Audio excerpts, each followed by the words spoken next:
मंडळी, तुमचंही कधी असं होतं का? आता मी सकाळी योगाला जाते. योगासनं आली की मला एवढी प्रचंड भूक लागते की काय करावं सुचत नाही. आणि मलाही ना चहा सोडायचा आहे. त्यासाठीच ना आज ही पौष्टिक अशी रेसिपी मी तयार करणार आहे. यामुळे वजन कमी होतेच आणि त्याबरोबर ही पौष्टिक ही रेसिपी आहे. चला मग या ठिकाणी ना 2 वाटी मूग घेतलेले आहेत. स्वच्छ मूग घ्यायचे. आता हे मूग ना कॉटनच्या कपड्याने आपण पुसून घेणार आहोत, जेणेकरून याच्यावरची धूळ वगैरे निघून जाईल. गॅसवरती कढई ठेवून हे मूग भाजून घेऊया. 7 ते 8 मिनिटे झाले. छानपैकी बघा मूग या ठिकाणी भाजून झालेले आहेत. मूग भाजल्याचा वास येतो त्यावेळी समजावं की आपले हे मूग भाजले गेलेले आहेत. आता मूग थोडंसं थंड करून घ्यायचं. थंड झाल्यानंतर मिक्सरच्या भांड्यामध्ये आपल्याला हे मूग ना वाटण तयार करून घ्यायचं आहे. म्हणजे याची पावडर तयार करून घ्यायची आहे. अगदी बारीक होत नाही पावडर, जाडभरड रव्याप्रमाणे या ठिकाणी ही पावडर तयार झालेली आहे. अशा पद्धतीने सर्व मूग ना मी मिक्सरवरती दळून घेते. मूग या ठिकाणी बघा दळून झालेले आहे. आता त्याच कढईमध्ये आपल्याला ना 2 चमचे साजूक तूप घालून घ्यायचं आहे आणि या तुपामध्ये ना आपण 2 चमचे डिंक घेतलेला आहे. हा डिंक ना यामध्ये तळून घ्यायचा आहे. डिंक या ठिकाणी तळून झालेला आहे. आता प्लेटमध्ये काढून घेऊया.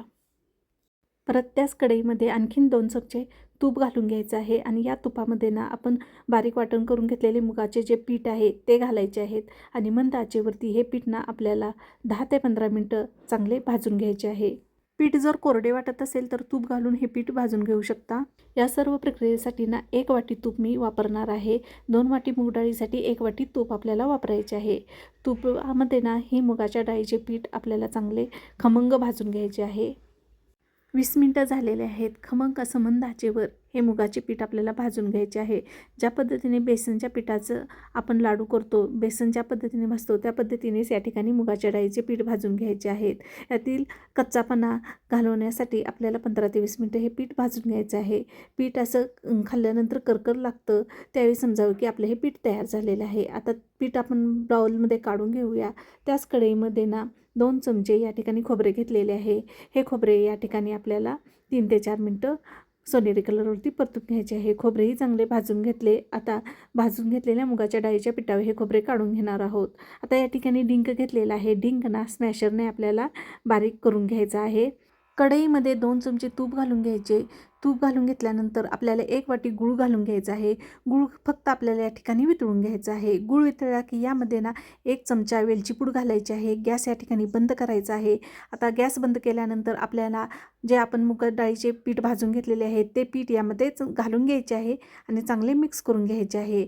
आता यामध्ये ना आपण जो चुरून घेतलेला डिंक आहे तोही घालून घ्यायचा आहे आणि चांगला मिक्स करून घ्यायचा आहे. आता हे सर्व मिश्रण मिक्स केल्यानंतर आपल्याला 10 मिनटं तसंच ठेवायचं आहे.